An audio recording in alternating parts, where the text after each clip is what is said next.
यो रेडियो नेपाल हो। अब प्रवीण पोखरेलबाट समाचार सुन्नुहोस्। सबैभन्दा पहिले प्रमुख समाचार। सञ्चालनमा आइसकेका उद्योग दर्ताका लागि बाटो खुला गर्ने सरकारको निर्णय। सरकारले उपयुक्त समयमा निर्वाचनको मिति घोषणा गर्ने सरकारका प्रवक्ता ज्ञानेन्द्र बहादुर कार्कीको भनाई। निर्वाचन आयोगद्वारा आगामी प्रदेश तथा प्रतिनिधि सभा सदस्य निर्वाचनको तयारी शुरू। सीसीटीभी फुटेज 3 महिनासम्म सुरक्षित राख्न सबै सरकारी कार्यालयलाई गृह मन्त्रालयको निर्देशन।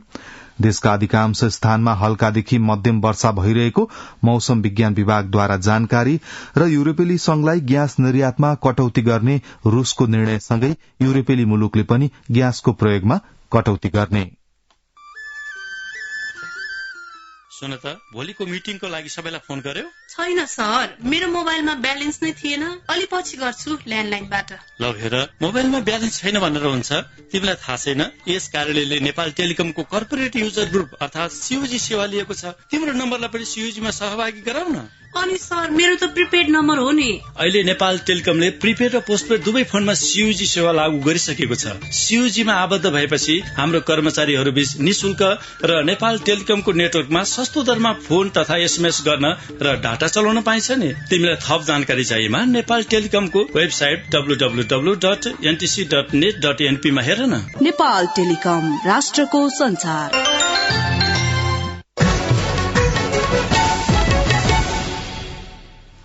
समाचार अब विस्तारमा। सरकारले सबैका लागि दिगो खानेपानी तथा सरसफाई आयोजनाका लागि युरोपियन युनियनबाट प्राप्त हुने करिब 1 अर्ब 37 करोड़ रूपियाँ अनुदान सहायता स्वीकार गर्ने निर्णय गरेको छ।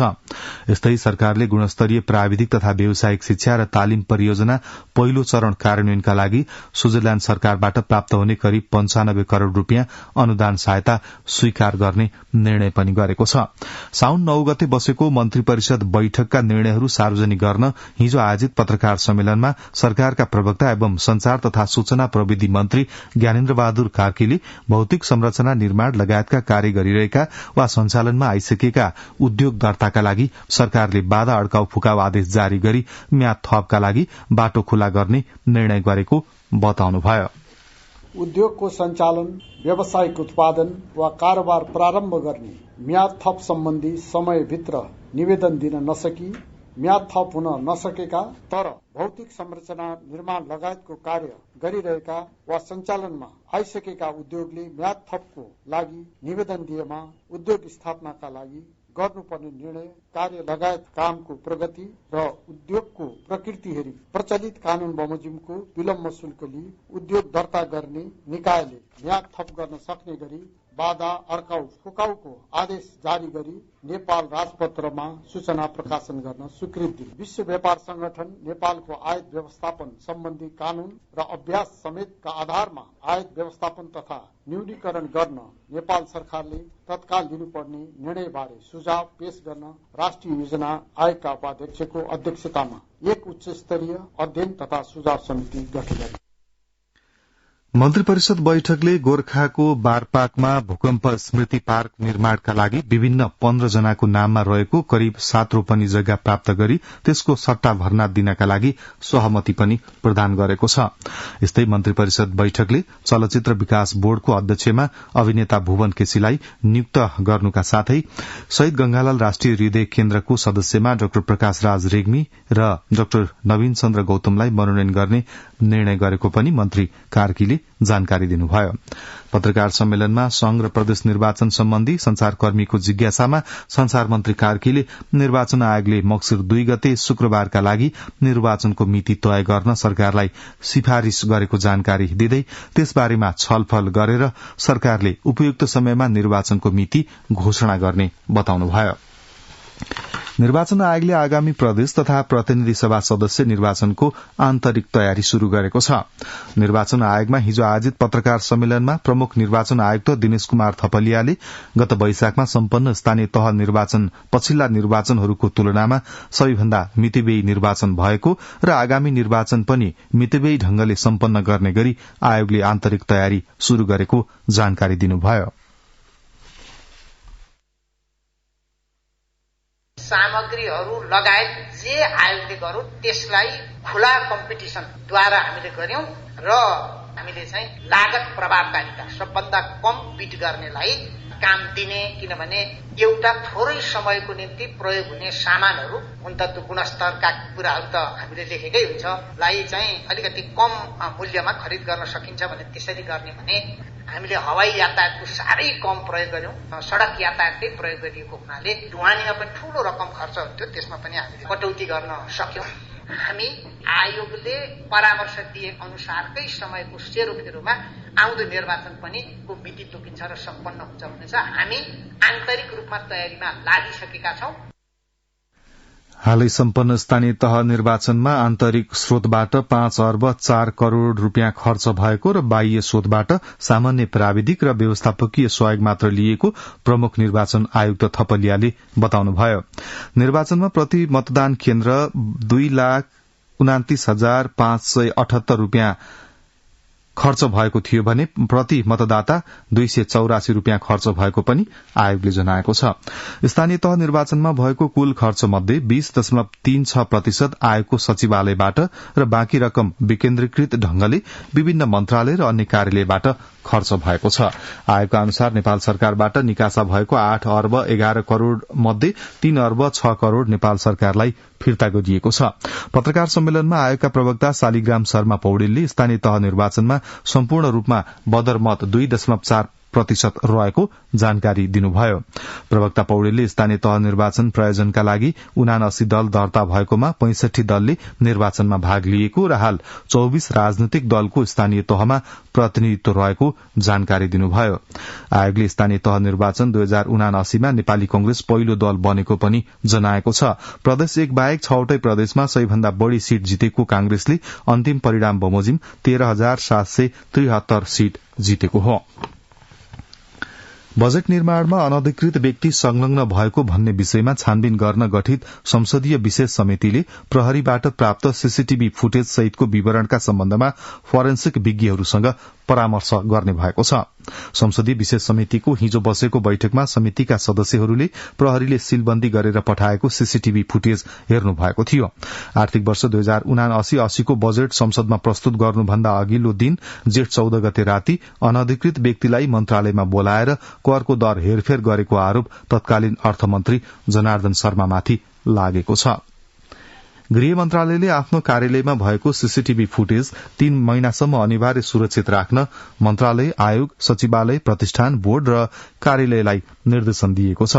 गृह सचिव स्तरको निर्णय गरी सबै कार्यालयलाई मंगलबार 3 महिनासम्म अनिवार्य सीसीटीभी फुटेज सुरक्षित राख्न निर्देशन भएको हो।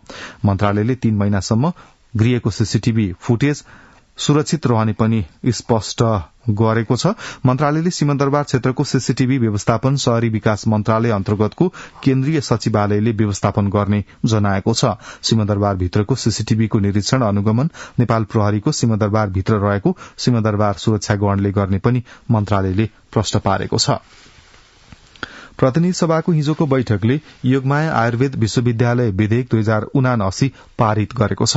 बैठकमा शिक्षा, विज्ञान तथा प्रविधि मन्त्री देवेन्द्र पौडेलले शिक्षा तथा स्वास्थ्य समितिको प्रतिवेदन सहित पेश गर्नुभएको योगमाया आयुर्वेद विश्वविद्यालय विधेयक 2079 बैठकले सर्वसम्मतिले पारित गरेको हो। योगमाया आयुर्वेद विश्वविद्यालय विधेयक राष्ट्रिय सभामा उत्पत्ति भएको हो। यस्तै बैठकले मदन भण्डारी विज्ञान तथा प्रविधि विश्वविद्यालय विधेयक 2079 मा राष्ट्रिय सभाले गरेको संशोधन सर्वसम्मतिले स्वीकृत गरेको छ। मदन भण्डारी विज्ञान तथा प्रविधि विश्वविद्यालय विधेयक अघिल्लो बैठकमा गणपूरक संख्या नपुगेका कारण निर्णयार्थ पेश हुन सकेको थिएन। यस्तै प्रतिनिधि सभाको बैठकले राष्ट्रिय सभामा उत्पत्ति भएको तथ्याङ्क विधेयक 2076 माथि विचार गरियोस् भन्ने प्रस्ताव पनि सर्वसम्मतिले स्वीकृत गरेको छ। यसअघि बैठकको शुरूमा सांसदहरूले स्वास्थ्य बीमा कार्यक्रम प्रभावकारी नभएको, निर्मला हत्याकाण्डको छानबिनमा भइरहेको ढिलाई, मंकीपक्स संक्रमणको जोखिम लगायत समसामयिक विषयमा सरकारको ध्यानाकर्षण गराउनु भएको थियो।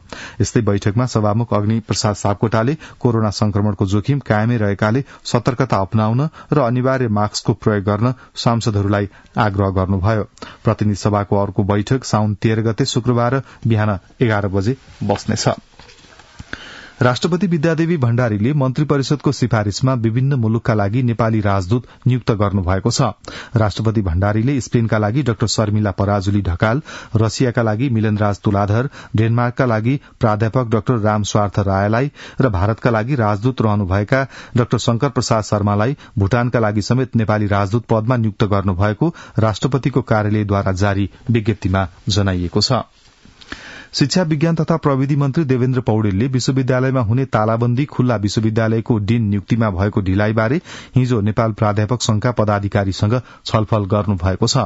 सिंहदरबारमा भएको छलफलमा विश्वविद्यालय सुधारका लागि प्राध्यापकको भूमिका महत्वपूर्ण रहेको भन्दै उहाँले विश्वविद्यालयमा तालाबन्दी नगर्न आग्रह समेत गर्नुभएको छ। न्याय परिषदको हिजो बसेको बैठकले 224 जिल्ला न्यायाधीशको सरूवा गर्ने निर्णय गरेको छ। कायम मुकायम प्रधान न्यायाधीश दीपक कुमार कार्कीको अध्यक्षतामा बसेको परिषदको बैठकले विभिन्न जिल्लामा 3 वर्षभन्दा लामो समय बसेका न्यायाधीशको सरूवा गरेको न्याय परिषदका प्रवक्ता मानबहादुर कार्कीले जानकारी दिनुभयो। बैठकले जिल्ला न्यायाधीशका लागि आवेदन आह्वान गरेकोमा 63 जनालाई प्रारम्भिक छनौट गरेको छ। छनौटका लागि 200 को आवेदन परेको थियो। बैठकले उच्च अदालतका लागि 27 न्यायाधीशको आवेदन माग गर्ने निर्णय पनि गरेको छ। नेकपा एमालेका महासचिव शंकर पोखरेलले स्थानीय तहको निर्वाचनपछि एमाले पहिलो राजनैतिक शक्तिका रूपमा स्थापित भएको बताउनु भएको छ। नेकपा एमाले चितवन जिल्ला कमिटिद्वारा हिजो भरतपुरमा आयोजित जिल्ला स्तरीय प्रशिक्षण कार्यक्रमलाई सम्बोधन गर्दै उहाँले पार्टी संघ र प्रदेशको निर्वाचनमा सशक्त बन्ने दावी गर्नुभयो। उहाँले वामपन्थी आन्दोलनलाई बलियो बनाउन विभिन्न पार्टीमा रहेकालाई एमालेमा गोलबन्द हुन आह्वान समेत गर्नुभयो। रेडियो नेपालबाट बिहान 7 बजेको समाचार सुन्दै हुनुहुन्छ। अब अन्य बाँकी समाचार। हिजो एकै दिन देशभरि कोरोनाबाट 638 जना संक्रमित भएका छन्।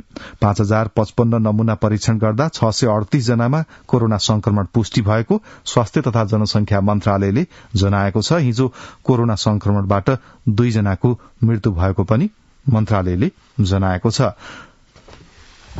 श्रम रोजगार तथा सामाजिक सुरक्षा मन्त्री शेरबहादुर कुँवरले वैदेशिक रोजगारलाई सिप र प्रविधिसँग जोडेर थप व्यवस्थित बनाउने बताउनु भएको छ।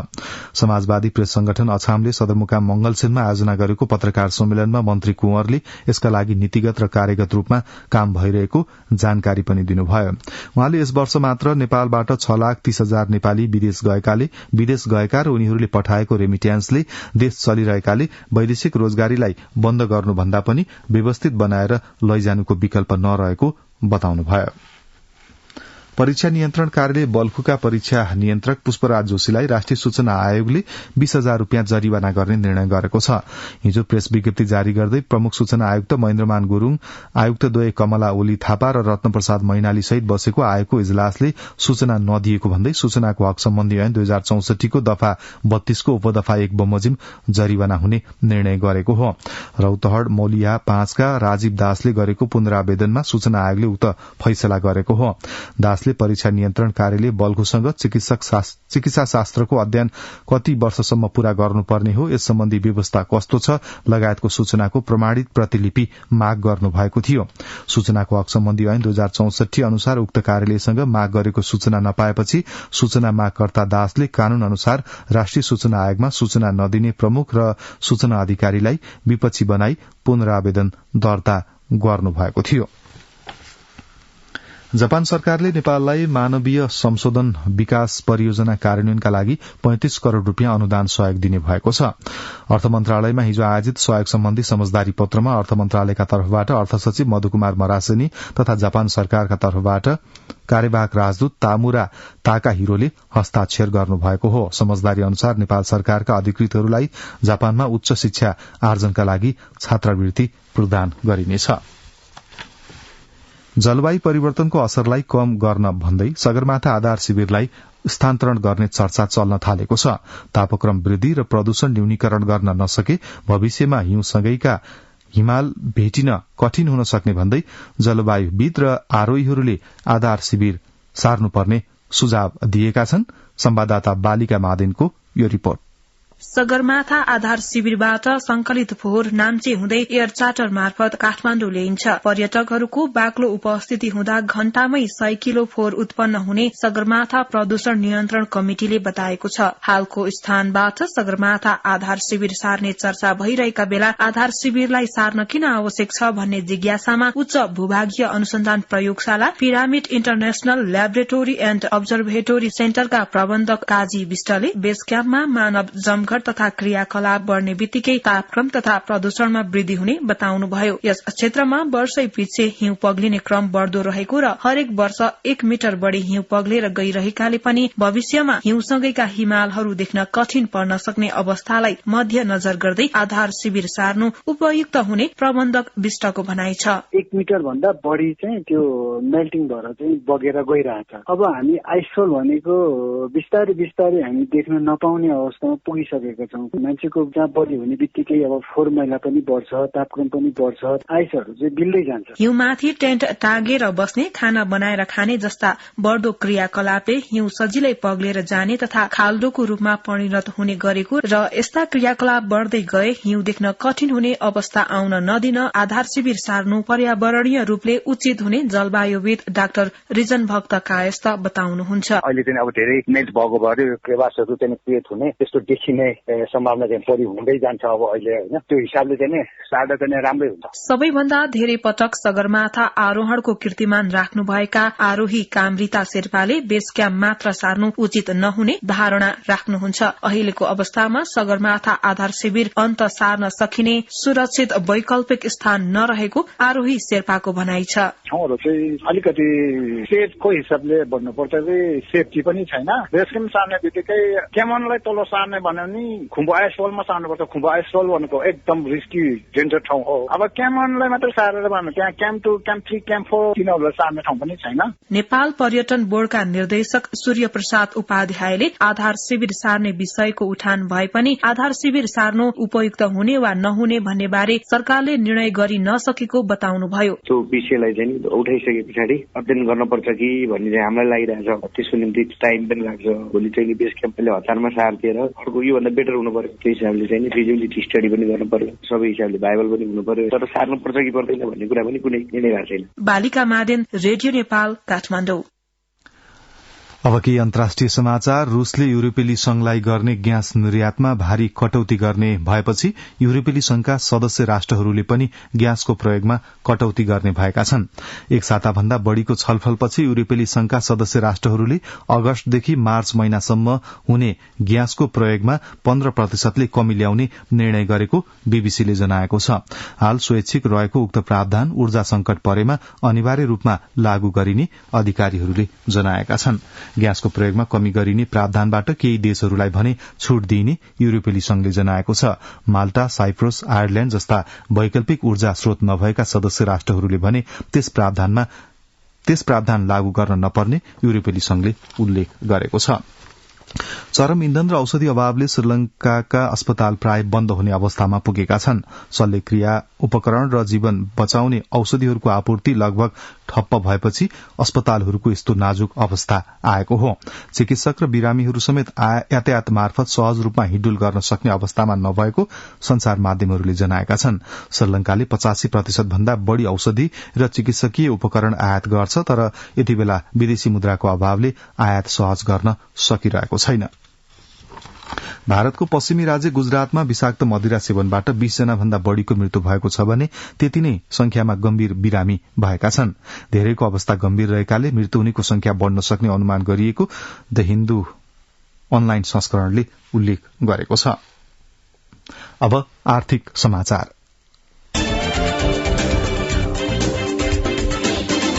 साउन 6 गतेसम्ममा देशका करिब 80% खेतहरूमा रोपाई सम्पन्न भएको कृषि तथा पशुपन्छी विकास मन्त्रालयले जनाएको छ।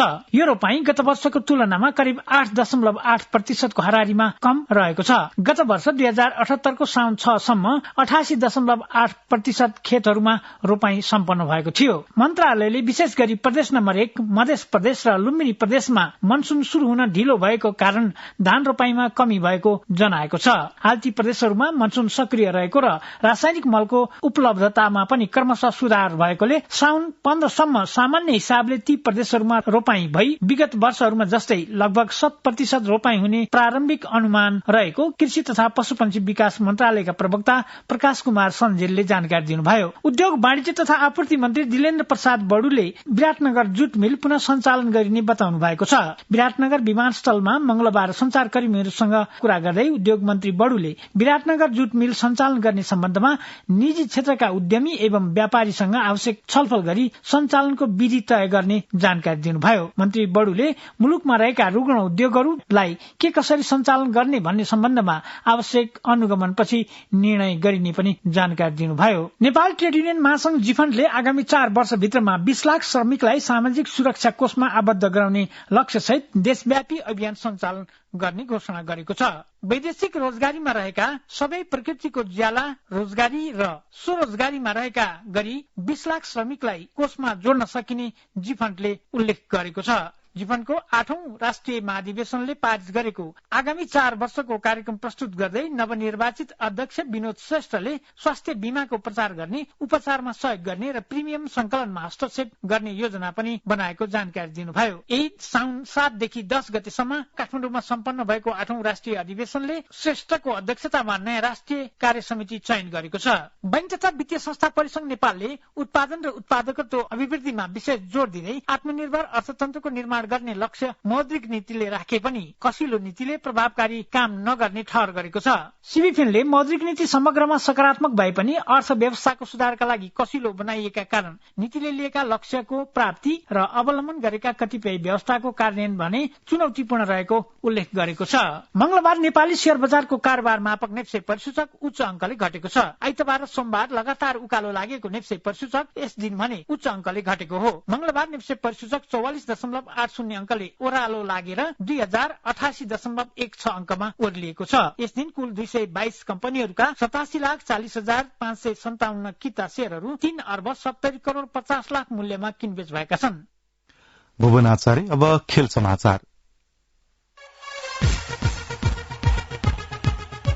नेपाली राष्ट्रिय टोलीका कप्तान रुबिना छेत्री र सीता राणा मगरको आईसीसी महिला टी20 वरियतामा सुधार भएको छ। अन्तर्राष्ट्रिय क्रिकेट परिषद आईसीसीले अपडेट गरेको पछिल्लो वरियतामा रुबिना र सीताको ब्याटिङ वरियता सुधार भएको छ। ब्याटिङ वरियतामा 1 स्थान सुधार गर्दै सीता 64औं स्थानमा उक्लिएकी छिन्। 1 स्थान सुधार गरेकी रुबिना 84औं स्थानमा उक्लिएकी छिन्। ब्याटिङतर्फ नेपालकी ज्योति पाण्डे 100औं स्थानमा झरेकी छिन्।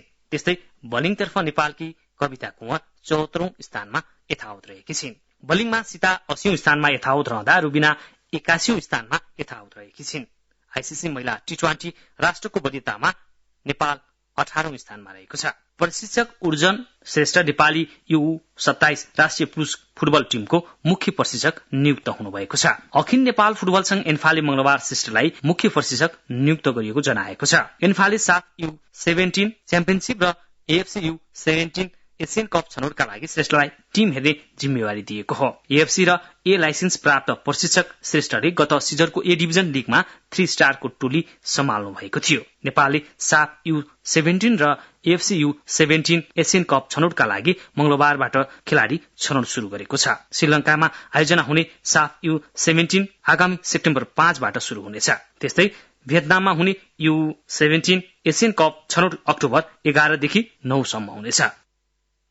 अझै बम अब मौसम। हाल देशभर आंशिकदेखि सामान्य बदली रही प्रदेश 1 मध्य प्रदेश बागमती र लुम्बिनी कर्णाली र सुदूरपश्चिम प्रदेशका केही स्थानहरूमा हल्कादेखि मध्यम वर्षा भइरहेको जल तथा मौसम विज्ञान विभागले जनाएको छ।